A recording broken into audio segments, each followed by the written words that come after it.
Chapter 53, Matter.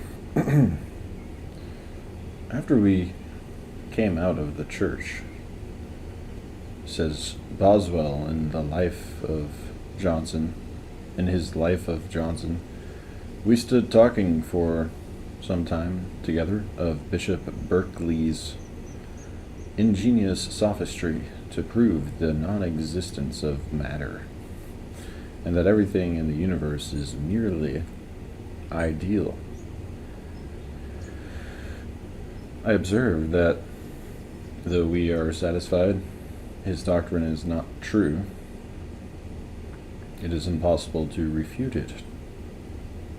I shall never forget the alacrity with which Johnson answered, striking his foot with mighty force against a large stone, till it rebounded from it. I refute it thus.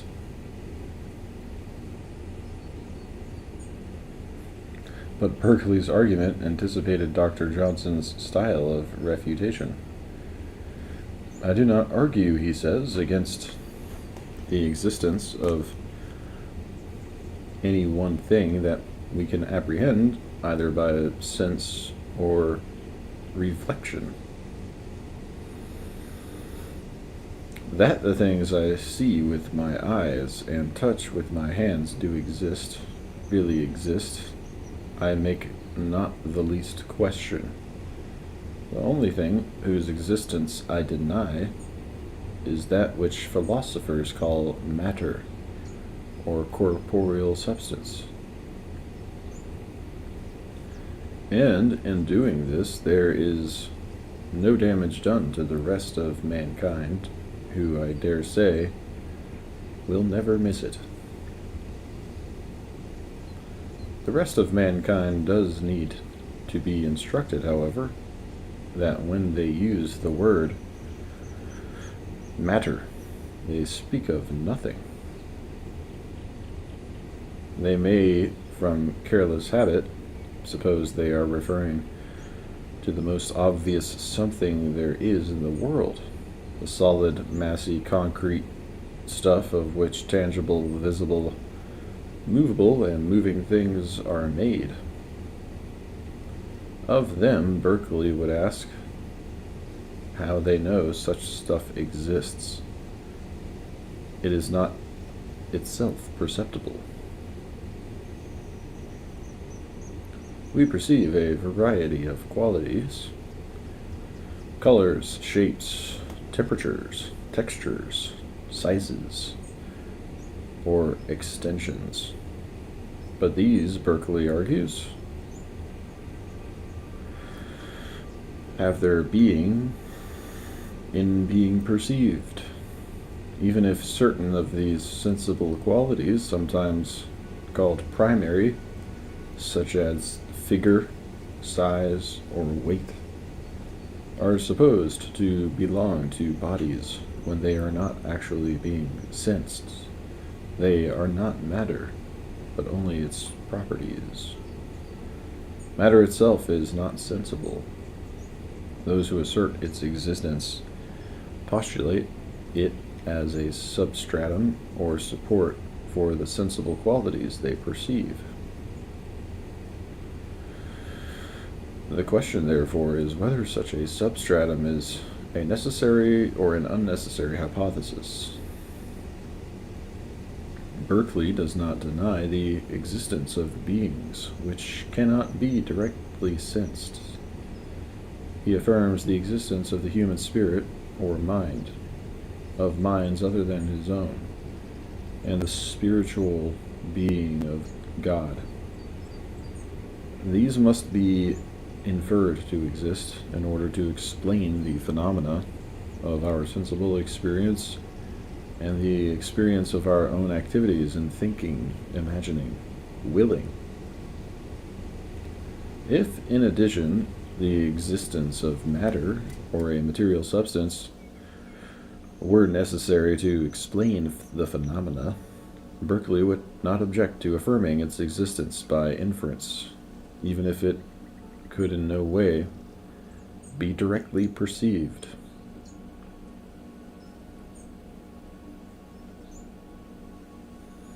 His argument, therefore, involves, first, a denial of Locke's distinction between primary and secondary qualities.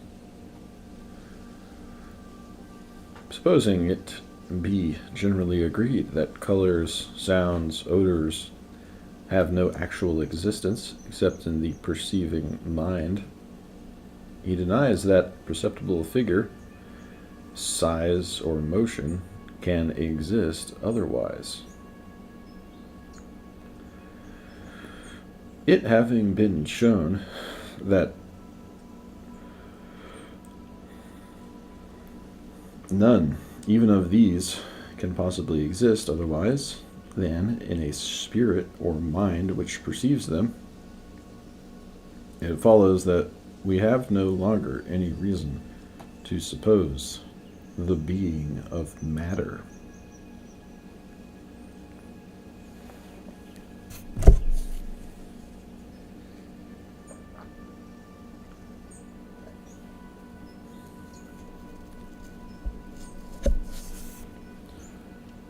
Matter is not needed as a substratum or support for the qualities we perceive.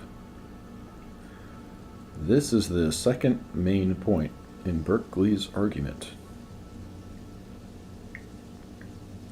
Though we give the materialists their external bodies, they, by their own confession, are never the nearer knowing how our ideas are produced, since they own themselves unable to comprehend in what manner body can act upon spirit, or how it is possible it should imprint any idea in the mind. Hence, it is evident that the production of ideas or sensations in our minds can be no reason why we should suppose matter or corporeal substances, since that is acknowledged to remain equally unexplicable with or without this supposition.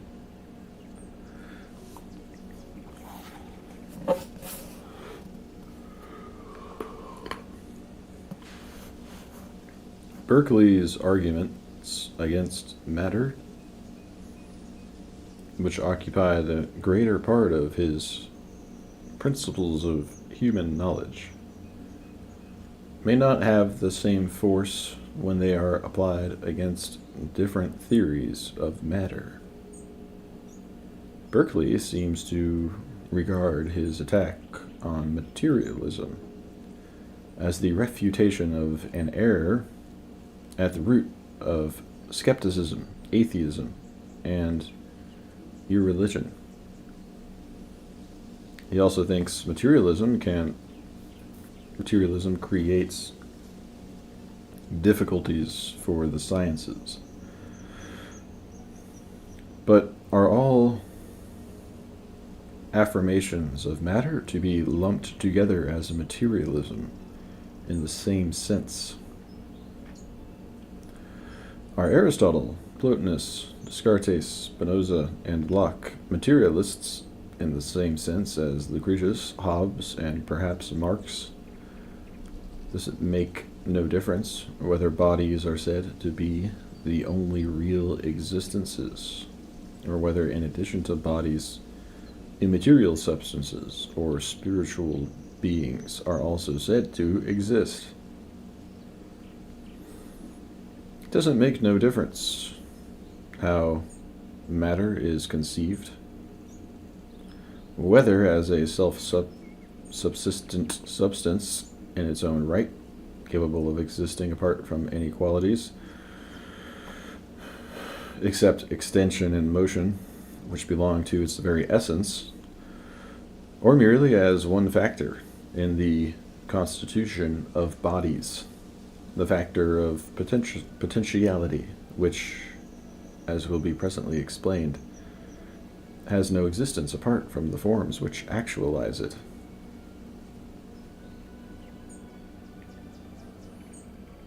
Our skepticism atheism and irreligion to be associated with all affirmations of matter, in view of the fact that theologians like Augustine and Aquinas seem to think that a sound view of matter supports the truths of religion against the errors of the materialists.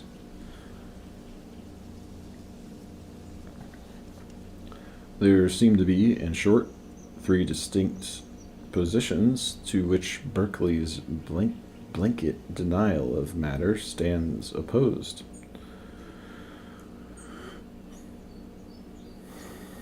The diametrically opposite view seems to be the blanket denial of anything except bodies, or of anything which cannot be reduced to a property or function of matter.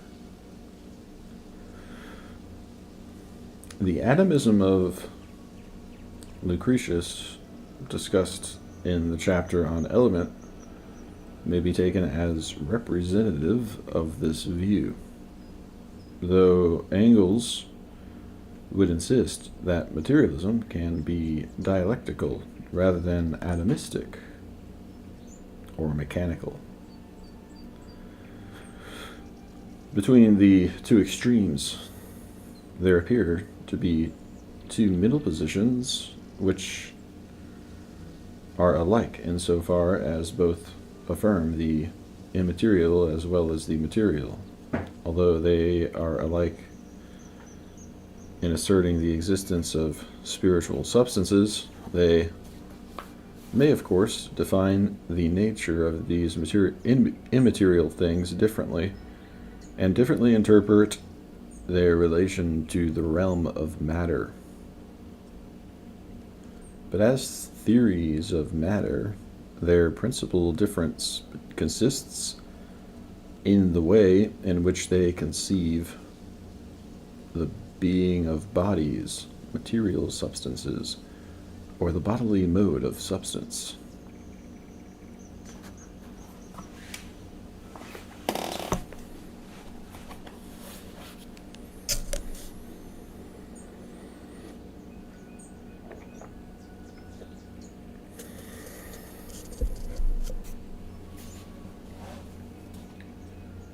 In the conceptions of Descartes and Locke, for example, it is matter which gives actuality to sensible bodies.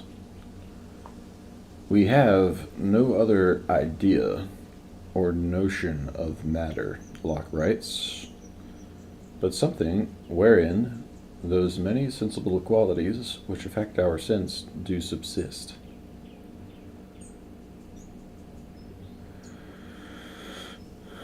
The entire substance of sensible bodies consists of matter.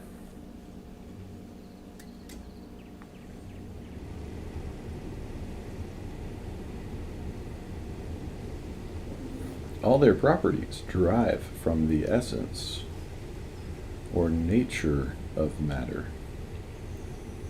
But in the conceptions of Aristotle and Plotinus, bodies would not exist at all if they were composed only of matter, for matter is no more than a capacity for being,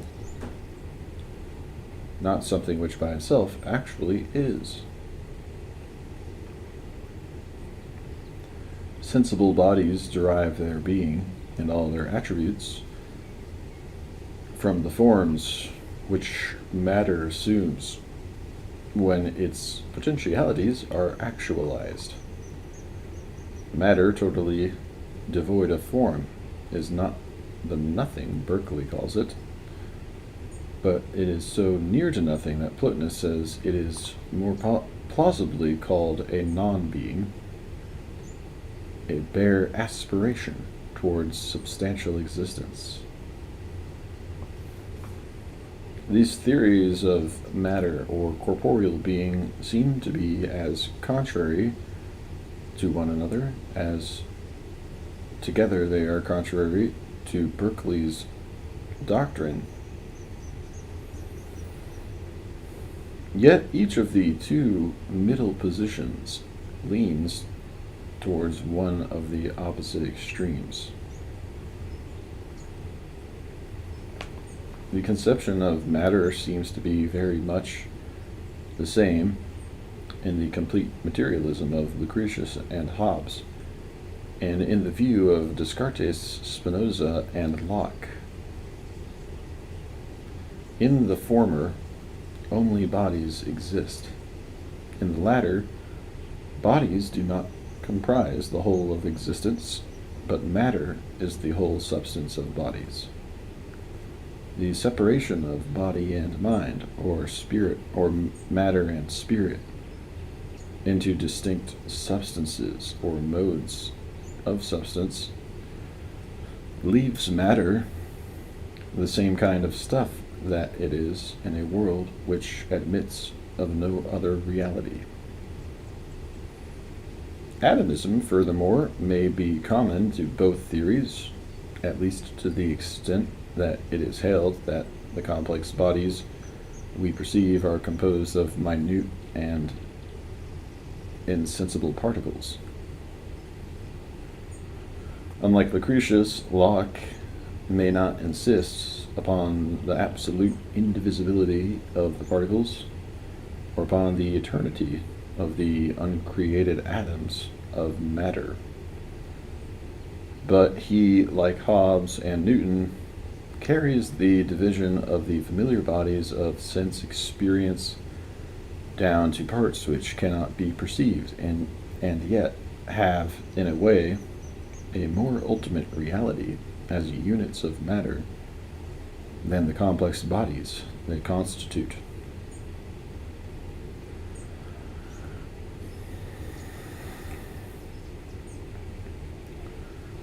Had we senses acute enough to discern the minute particles of bodies and the real constitution on which their sensible qualities depend, Locke writes, I doubt not, but that would produce quite different ideas in us, and that which is now the yellow color of gold would then disappear, and instead of it we should see an admirable texture of parts of a certain size and figure.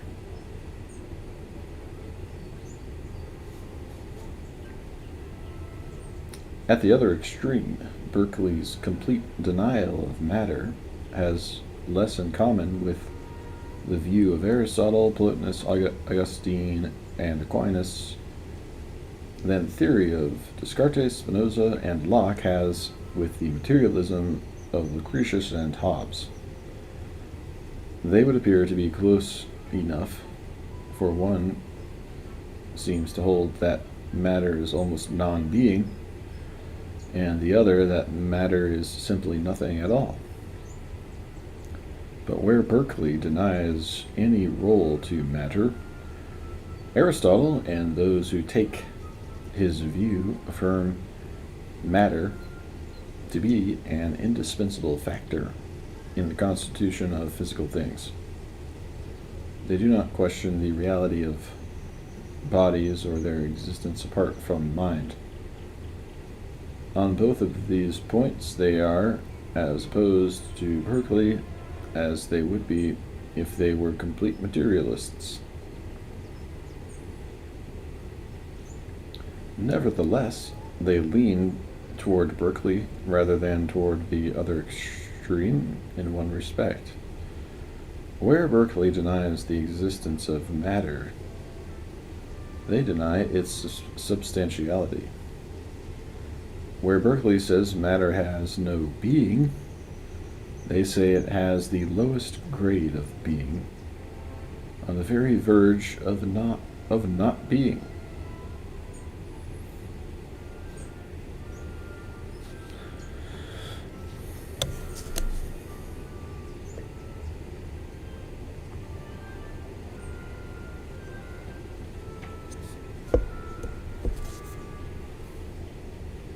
In spite of all the differences noted, the idea of matter has a certain constant meaning throughout the tradition of the great books. It is generally associated with the idea of quantity and especially the basic magnitudes such as time, space, and mass. Sometimes it is said that the essence of matter itself is extension. Sometimes that bodies, not matter itself, have the property of tridimensionality. But in either case,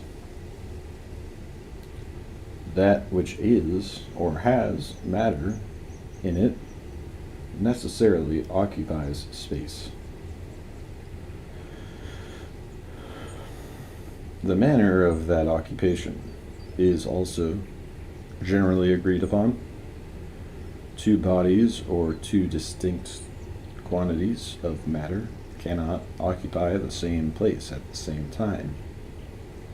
A body may not be impenetrable in the sense of being indivisible, but so long as it remains the whole that it is, it offers resistance to other bodies tending to move into the place it occupies.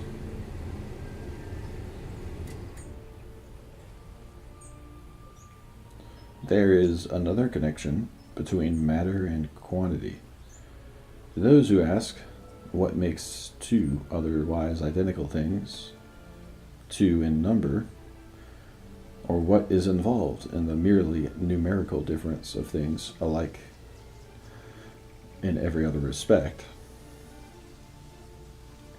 The usual answer is in terms of matter. Matter is traditionally spoken of as the principle of individuation.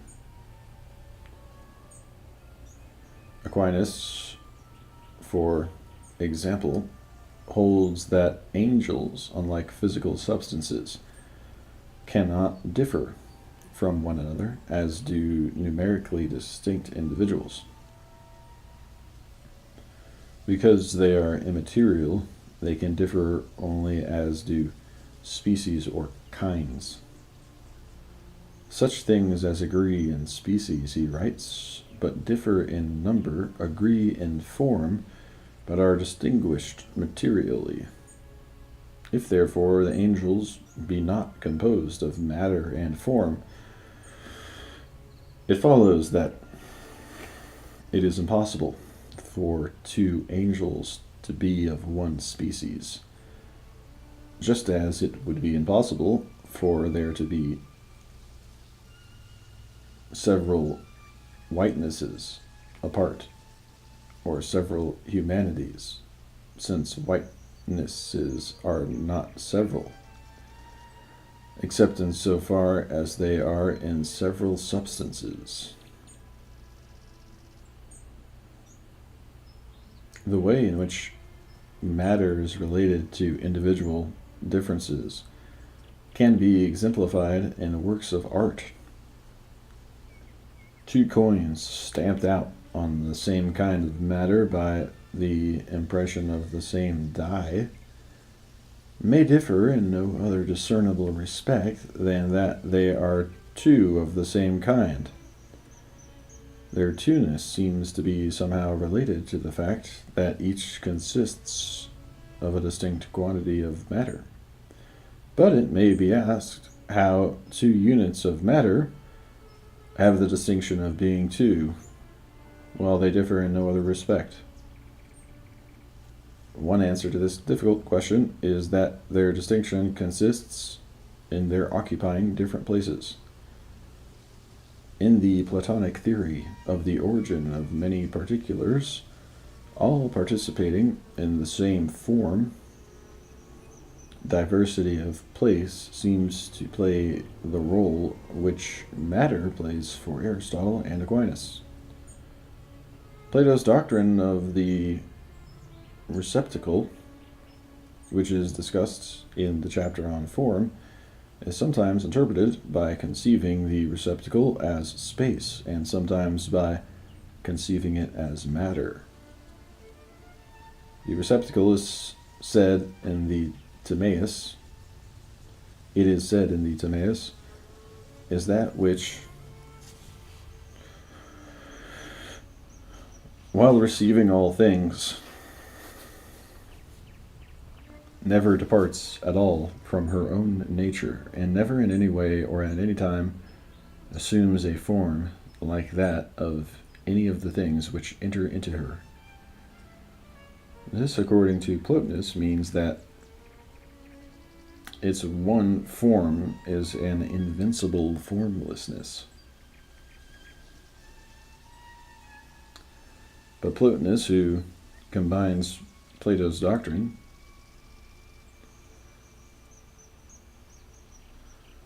of the receptacle and all the forms, which Aristotle's theory of potentiality and actuality holds that it is matter,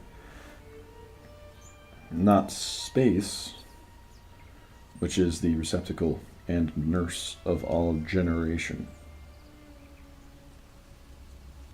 He says that recipient and nurse is a better description of matter than the term mother, for that term is used by those who think of a mother as matter to the offspring, as a container only, giving nothing to them.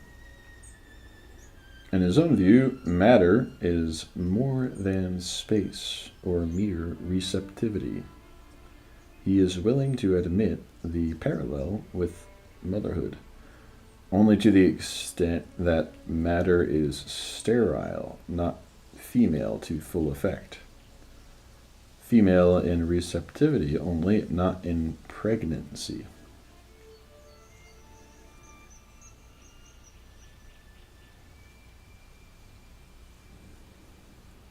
Traditionally, the distinction between universal and particular is understood as a distinction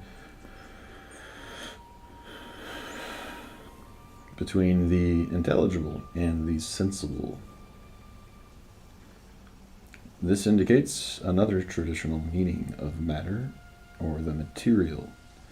The realm of sensible things is the realm of bodies, but the atoms, which are the elementary bodies, are also usually called insensible particles of matter.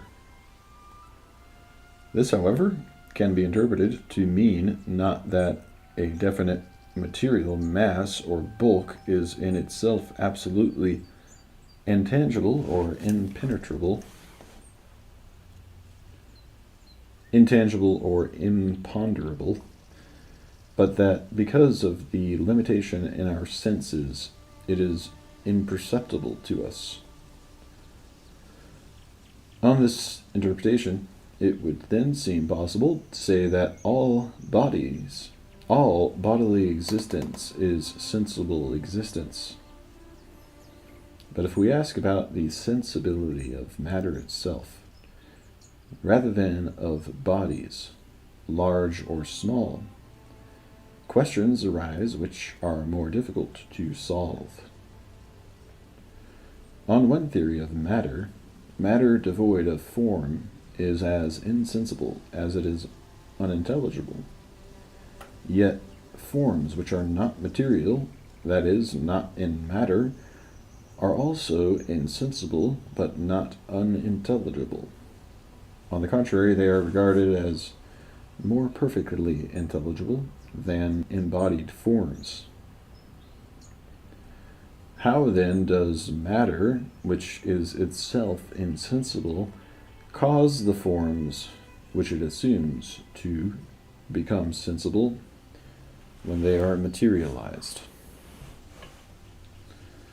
The theory of matter, which does not regard it as co-principal with form,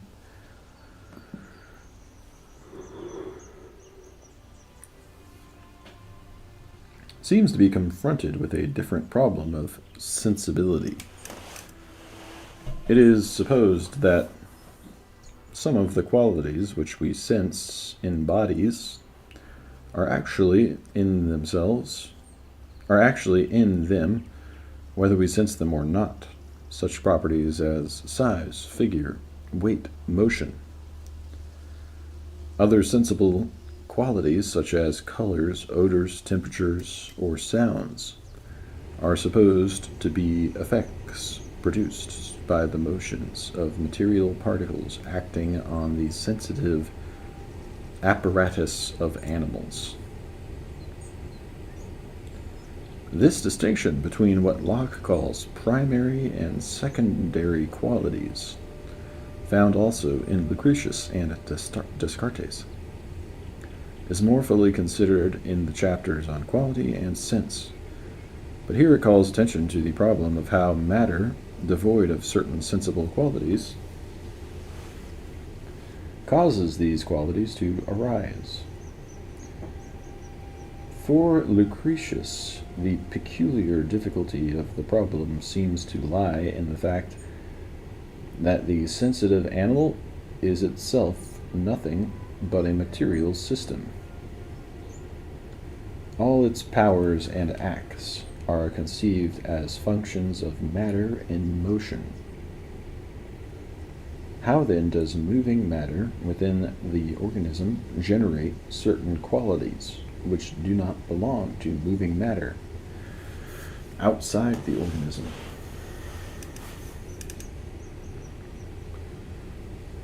For Locke, the problem raises a difficulty of still another sort.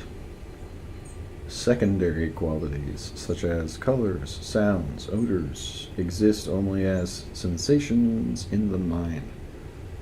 In corporeal substances or bodies, such qualities, he writes, are nothing but the powers those substances have to produce several ideas in us by our senses, which ideas are not in the things themselves, otherwise than as anything is in its cause,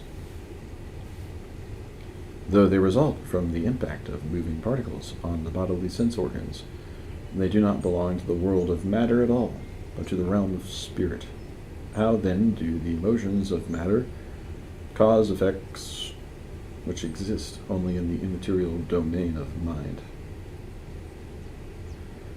These questions indicate some of the problems of matter as an object, condition, or cause of knowledge. They also show how the nature of the problem varies with different conceptions of matter, both in itself and in its relation to mind.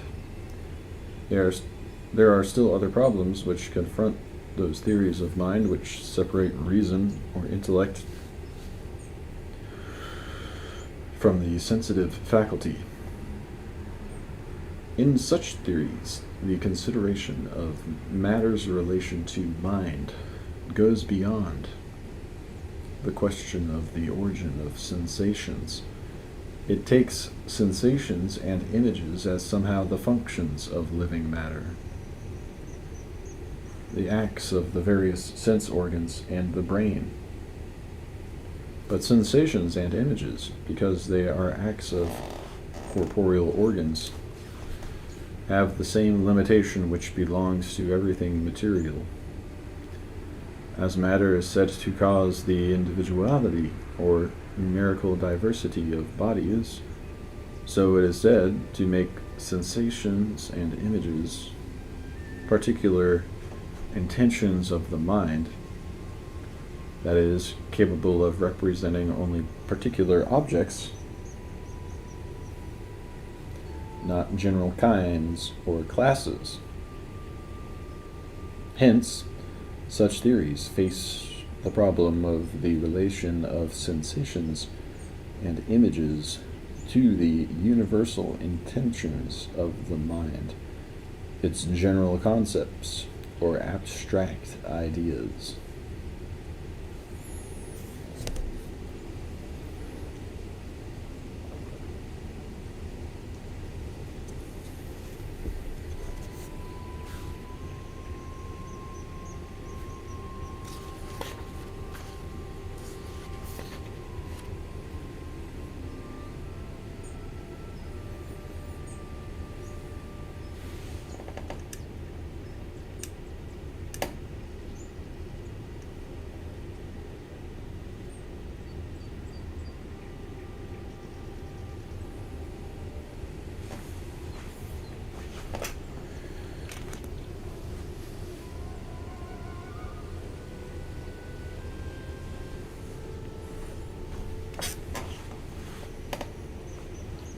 One more traditional meaning of matter remains to be mentioned.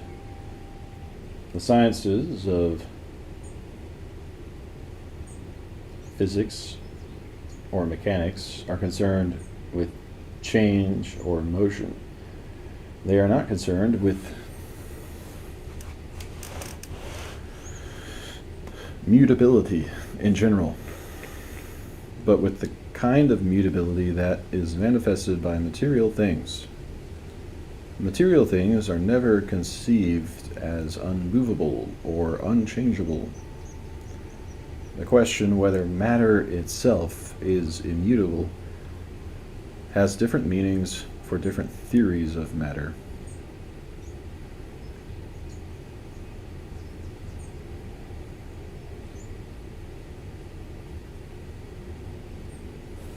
On the theory discussed in the chapter on change, that matter and form are together principles of change in changing substances, it is neither matter nor form, but the substance composite of matter and form, which changes. Those who think that the motions of the physical world are without beginning and end attribute a similar eternity to matter and conceive it as imperishable. The theologians who think that God can annihilate whatever he creates do not hold that matter is indestructible, but they nevertheless attribute everlasting endurance to matter in God's plan. Aquinas, for example, in his treatise on the end of the world, describes the final conflagration, which will purge the material universe but leave its matter in existence under the forms of the elements and the heavenly bodies. The world will be renewed, he writes, in such a way as to throw off all corruption and remain forever at rest. Hence, nothing can be the subject of that renewal unless it be a subject of incorruption, such as the heavenly bodies, the elements, and man.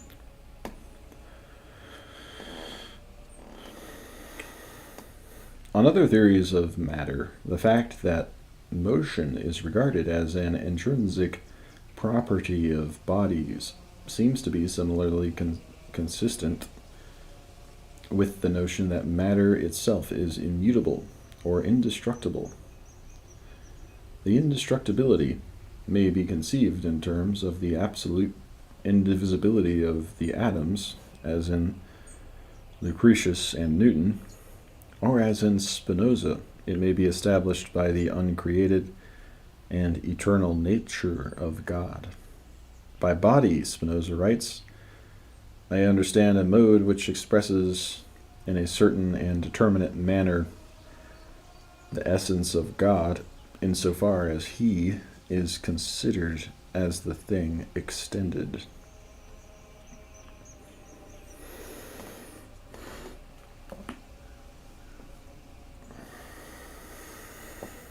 In the modern development of the science of mechanics, the law of the conservation of matter seems to be another expression of the same insight. We may lay it down as an incontestable axiom, Lavoisier writes, that in all the operations of art and nature nothing is created. An equal quantity of matter exists, both before and after the experiment. What appears to be the destruction of a body is merely the transformation of its matter into another physical condition, without loss of mass, unless there is an equivalent gain in energy. The total quantity of matter and energy remains constant throughout all physical changes.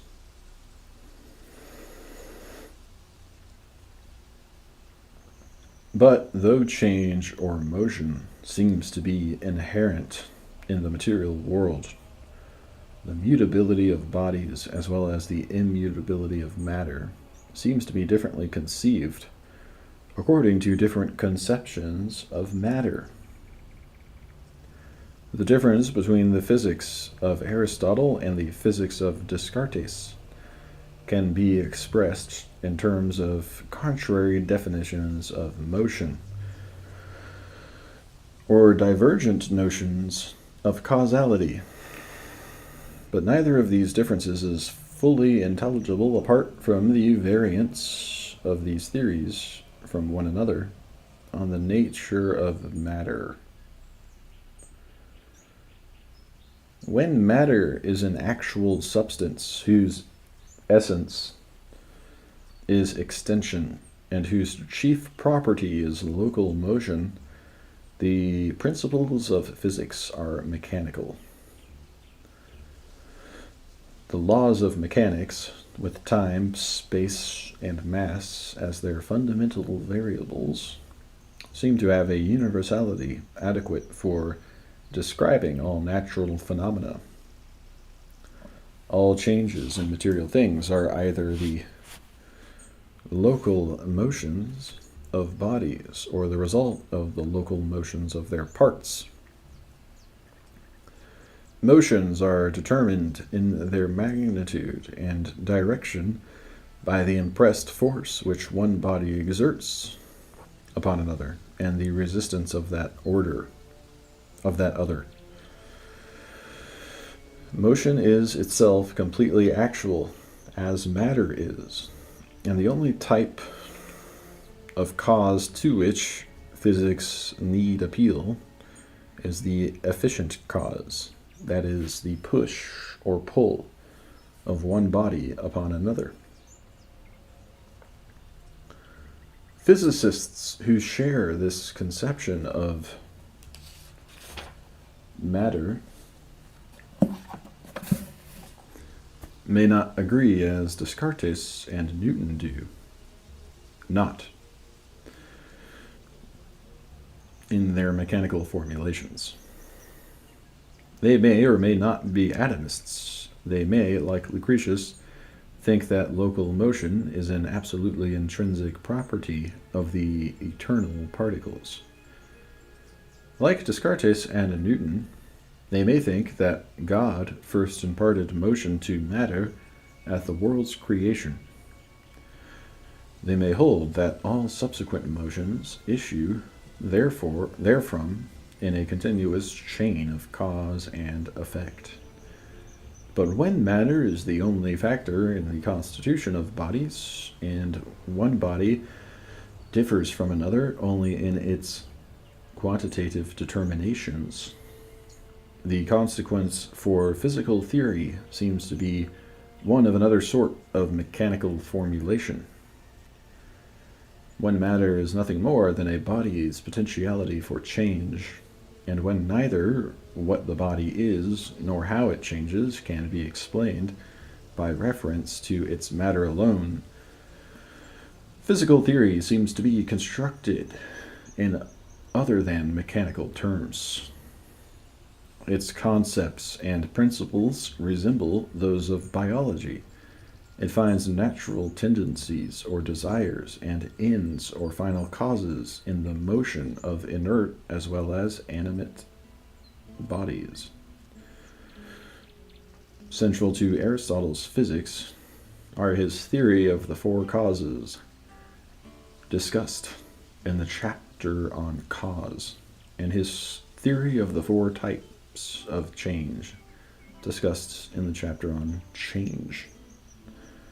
But even more fundamental is his definition of motion as the actualization of that which is potential, in a respect in which it is potential. With motion so defined, the principles of physics must include the correlative factors of potentiality and actuality, which Aristotle conceives in terms of matter and form.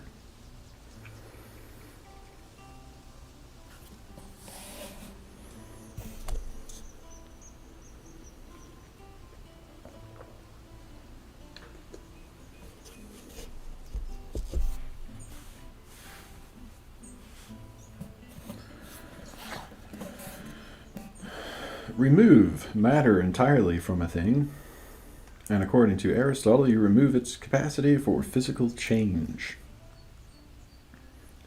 Remove form, and you remove its existence, for nothing can exist without being actual or determinate in certain respects. When a thing changes physically, it loses certain determinate characteristics and requires others. The determinations it acquires, it had previously lacked, yet all the while it must have had a capacity for acquiring them. The thing is capable both of being and of not being, Aristotle says, and this capacity, he goes on to say, is the matter in each. The matter of an existing substance is thus conceived as that which has certain forms, the respects in which the substance is actually determinate, and lacks certain forms which it can assume. The respects in which the substance is both indeterminate and potential.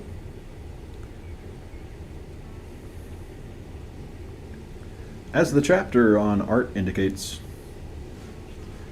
Aristotle frequently uses artistic production to afford a simple illustration of his theory of matter and form as principles of change.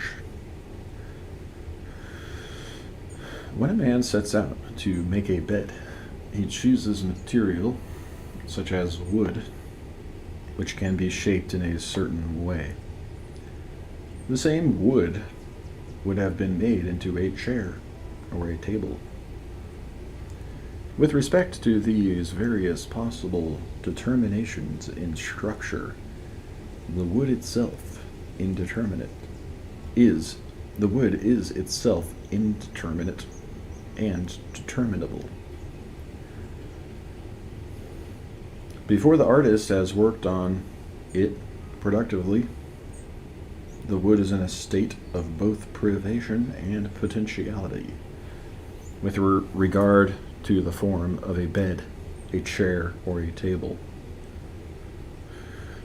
The transformation which the artist effects consists in his actualizing certain potentialities in the material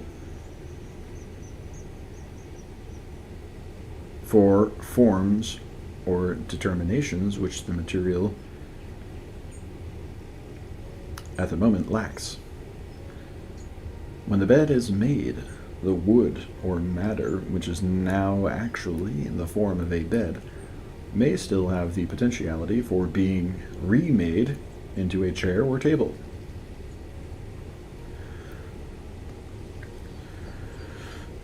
The wood, of course, remains actually wood throughout these artificial changes, as it does not when it suffers the natural change of combustion. This indicates that though the wood may be called matter or material by the artist, it is not matter, but a substance, a thing composite of matter and form. For when the wood is reduced to ashes by fire, the matter which had the form of wood assumes another form.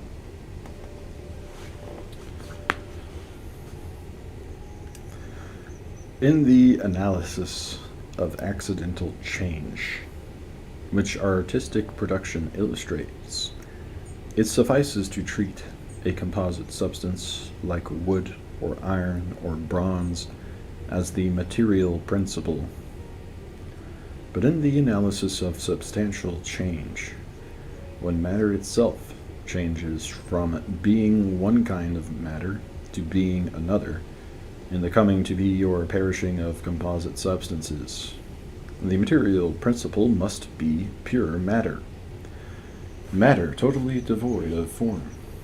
Where a whole substance can be regarded as the matter or substratum of accidental change, in quality, quantity, or place, the substratum of substantial change, which Aristotle calls generation and corruption,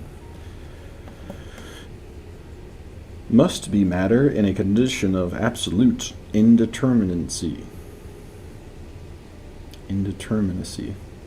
and pure potentiality. Referring to this ultimate substratum as the underlying nature, Aristotle says that it is an object of scientific knowledge by analogy. For as the bronze is to the statue, the wood to the bed, so is the matter and the formless before receiving form to anything which has form, and so also is the underlying nature to substance, i.e., the actually existing.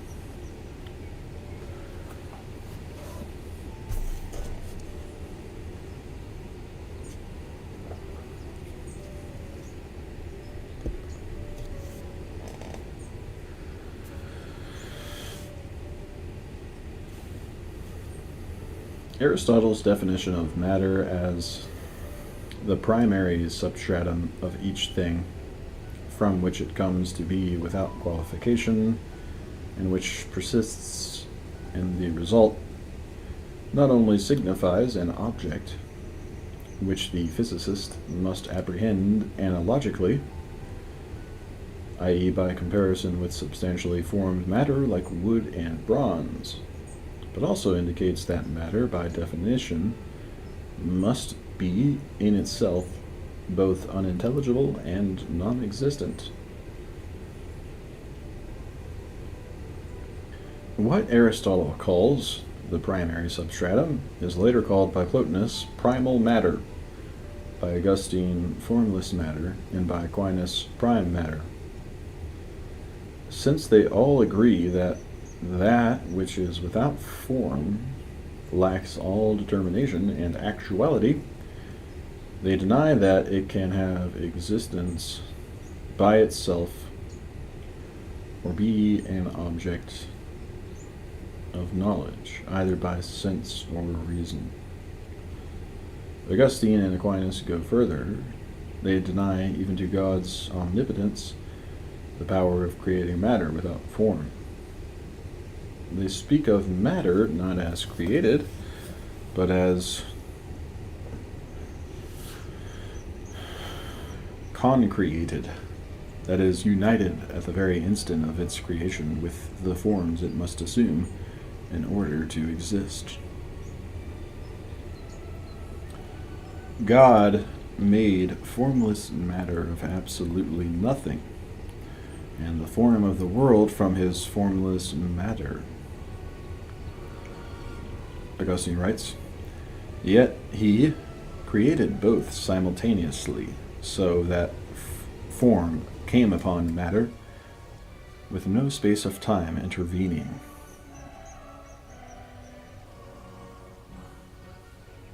In the tradition of Aristotle's physics and metaphysics, especially as developed by Aquinas, matter and form become basic analytic terms, often having a significance remote from their original meaning and the analysis of change. The conception of prime, or formless matter, as the substratum of substantial change leads to the designation of the formed matter underlying accidental change as second matter. This in turn is called signate matter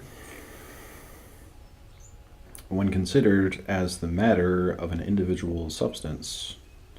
It is viewed as having the limiting determinations of individuality. Matter is twofold, Aquinas writes, common and signate, or individual. Common, such as flesh and bones, and individual, as the flesh, as this flesh and these bones. When the intellect forms concepts of different kinds of physical substances, it abstracts from the individual sensible matter, but not from the common sensible matter. In defining the nature of man, for example, we abstract, Aquinas says, from this flesh and these bones, which do not belong to the species as such, but to the individual. But we do not abstract from the fact that man, consisting of body and soul, is a thing of flesh and bones. To say that man consists of body and soul is to indicate that common matter enters into the definition of man as a physical substance. But in distinction from definitions of this type, which are proper to physics, mathematical and metaphysical definitions carry the abstraction from matter still further. In mathematics, Aquinas declares, the intellect abstracts not only from individual sensible matter, but also from common sensible matter. In conceiving numbers and figures, the intellect does not, however, abstract from matter entirely, but only from individual intelligible matter. The common intelligible matter, which is represented by substance as subject to quantity, underlies all mathematical notions. But some things, Aquinas maintains, can be abstracted even from common intelligible matter, such as being, unity, potency, act, and the like, all of which can exist without matter. Such abstraction characterizes the concepts of metaphysics. Aquinas thus differentiates the three speculative sciences of physics, mathematics, and metaphysics in terms of three grades of abstraction, each distinguished by the type of matter from which the concepts of the science are abstracted. With one exception, physical matter is not said to be of different kinds when it exists under different forms. The one exception for both Aristotle and Aquinas is the matter of terrestrial and celestial bodies. Basing his inference on the observations available to him, Aristotle holds that the heavenly bodies are eternal, not subject to increase or diminution,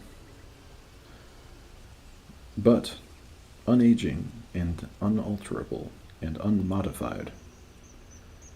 Immutable in every other way, they are, however, subject to local motion.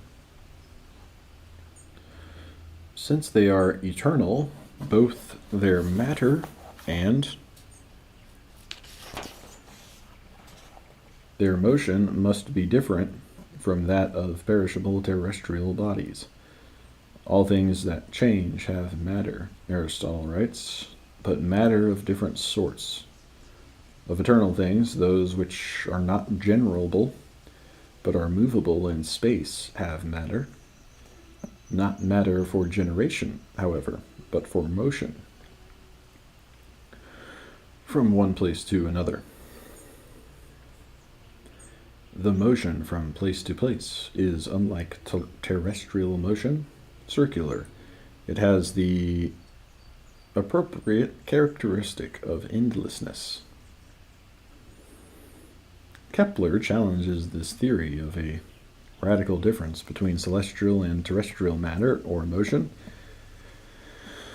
and as the chapter on astronomy shows, by so doing he not only gives impetus to the Copernican system, but also paves the way for Newton to frame laws of motion applicable to matter everywhere in the universe. Because their matter is the same, it is possible, Kepler insists, to explain the motion of the heavenly bodies by the same principles which account for the motion of bodies on Earth.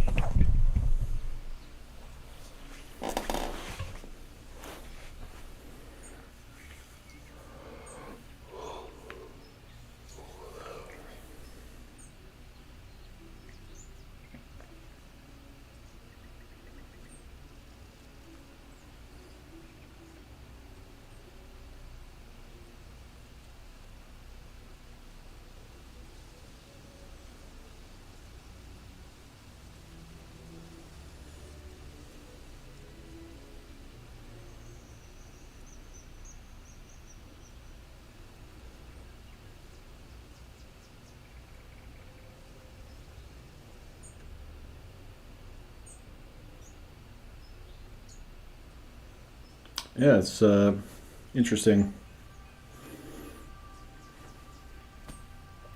The theory of materializing matter only when it's perceived or sensed. I was talking about that yesterday after reading the intro on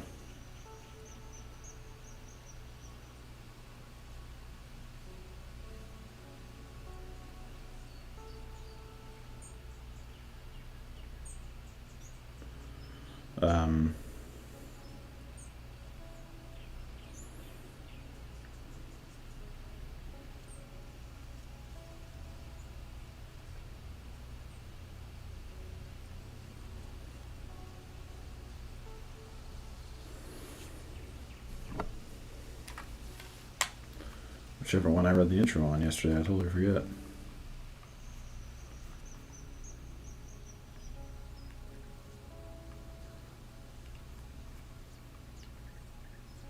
Element.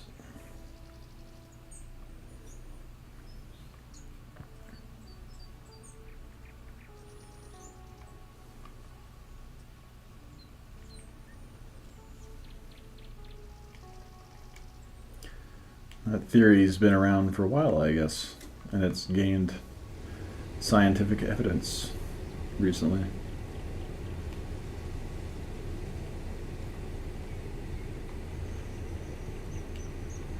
It's like a non-materialistic theory that there is existence of things that is like a spiritual existence, like a non-materialized potentiality.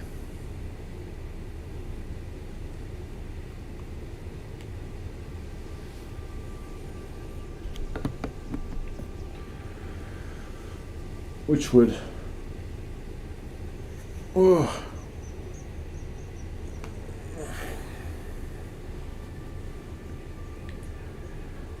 in my view, somewhat explain why Christ and the apostles were able to perform miracles that seem to defy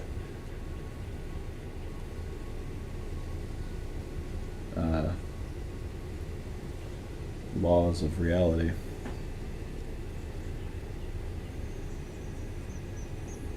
Because they somehow figured out how to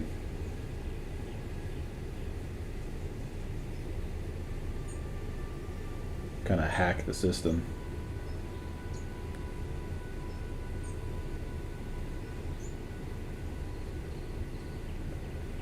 Influence reality through the perceiving of it.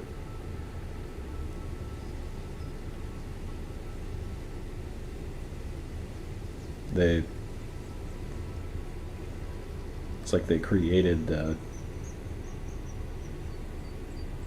created things that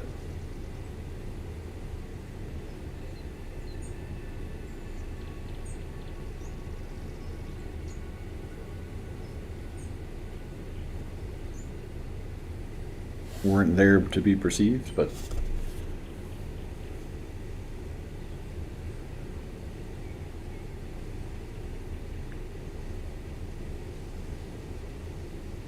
that's why everything Christ said was so interesting. And apparently he did perform all these miracles. I take that as a scientific fact. Something you have to account for in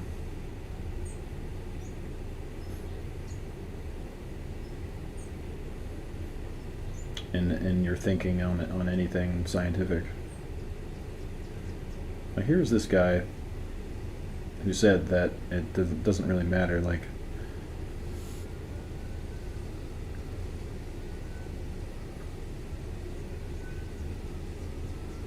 what seems to be real, but what matters is what you believe is real.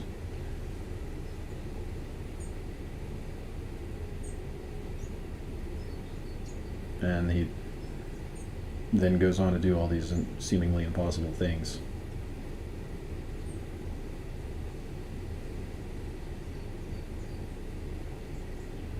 And then he teaches his disciples to do the same.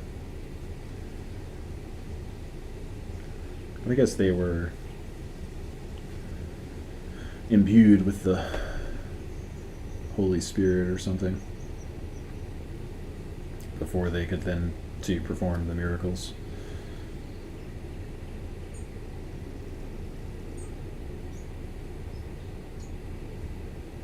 And people to this day will be like, "Ah, that's impossible. That didn't happen." Or maybe it was just like aliens or something.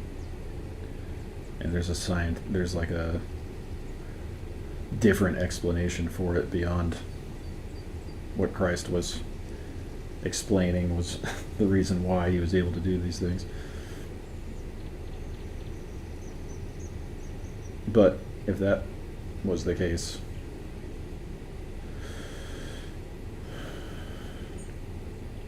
then you wouldn't have had all these people. You wouldn't have had such a big impact on history. First of all, if it didn't happen, there wouldn't have been such a big impact on history. Like a ripple effect that lasted forever. And secondly, if he was like an alien or something,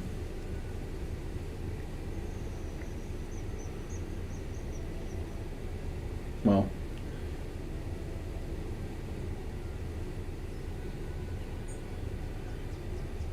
I find that to be highly unlikely in the sense that most people would think of it.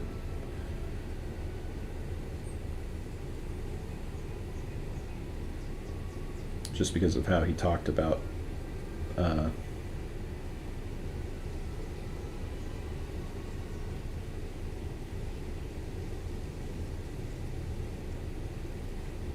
the Father and God constantly being, the source of what he was able to do.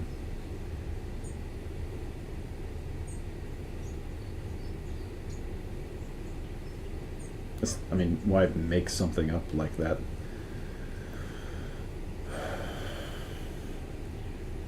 If you're just like some species from another planet that, for whatever reason, is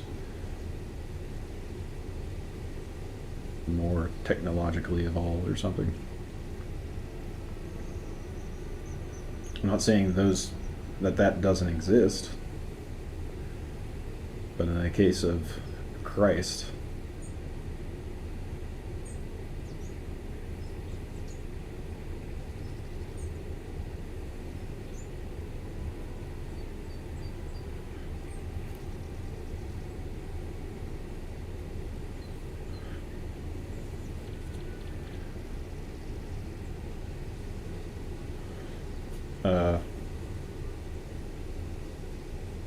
I think everything he said was true.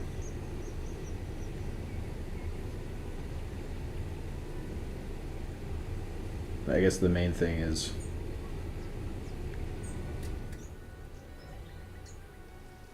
whether or not he really had the authority of the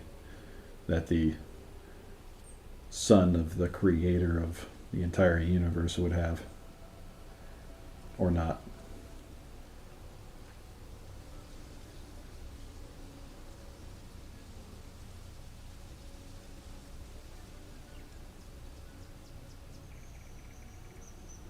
You know, being authentic in that way,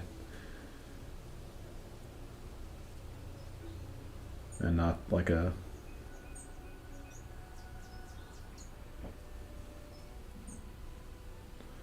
basically a bullshitter. I mean, he was saying all those things about himself, and he seemed to be able to back it up.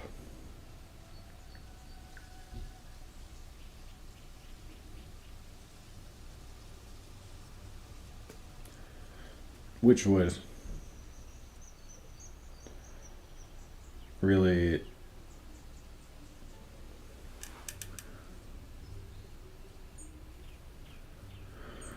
support the notion of God at all.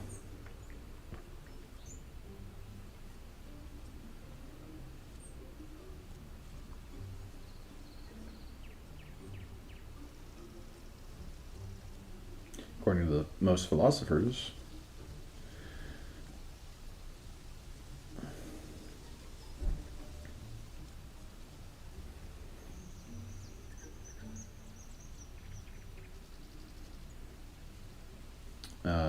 God's existence is kind of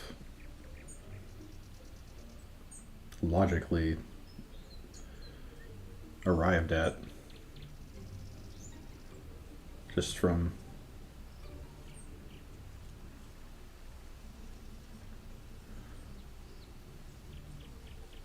everything that seems already self evident.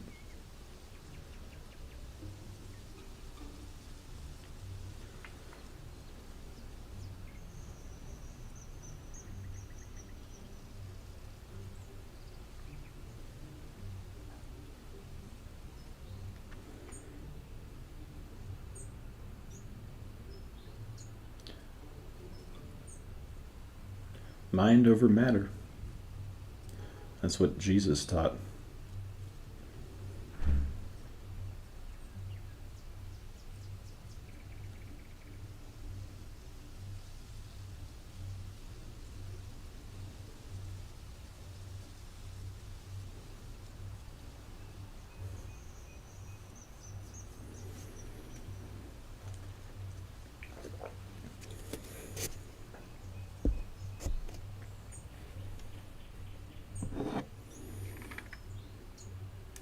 And I mean, come on.